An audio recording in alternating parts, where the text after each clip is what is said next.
Thank you, Senator Kunish. My name's Steve Cwodzinski, and I represent Eden Prairie, Minnetonka, and Hopkins schools. COVID-19 has only exposed what we already knew was true in Minnesota, that we have not kept up with our constitutional responsibility to fully fund our schools and support our students. If we want every student to succeed and receive the high quality education that we have bestowed upon them, regardless of their zip code, we have to provide the funding necessary to do it. Education is one of the biggest areas of our budget. In fact, it's 44% of the Minnesota state budget. Education, E12, is 44% of the state budget. That's because of the high quality education is a core value of all Minnesotans. In fact, Article 13 of the Minnesota State Constitution states that the stability of a Republican form of government, depending upon the intelligence of the people, it is the duty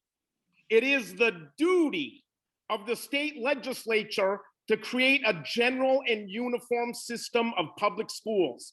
This is the only duty bestowed upon the state legislature in the Minnesota State Constitution, to create a general and uniform system of public schools.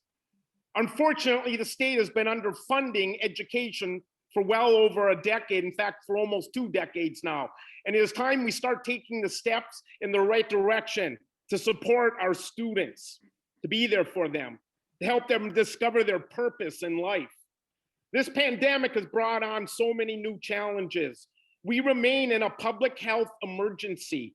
And while many of our students are returning to the classroom, we have to make sure that they return safely and that we provide support for the critical staff, people like Ms. Bomstead, that are there for our students, that provide all the wraparound services to address the learning loss from distant learning that has occurred in the last year. And let's not use the word, it was a lost year, because there was a lot of gain this year with a lot of silver linings exposed to us. In fact, one of them being the achievement gap, the vulnerability gap, the opportunity gap, whatever you want to call it. That's what made this last year what we learned. In addition, we must look at our current students to catch up this summer.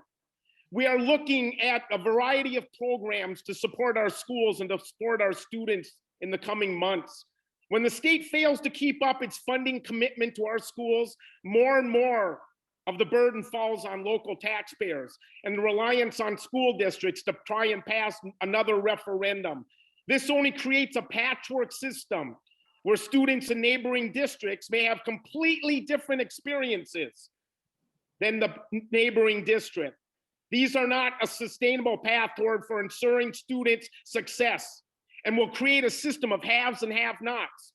I remind you, Article 13 says it is our duty to create a general and uniform system of public schools. If we want to close this gap that has been so exposed in the preceding year, it is our job to create the high quality education that we know our students require for the 21st century. And again, giving them a sense of purpose and why they were born and why they're here and how we can help them leave this world a better place than they found it.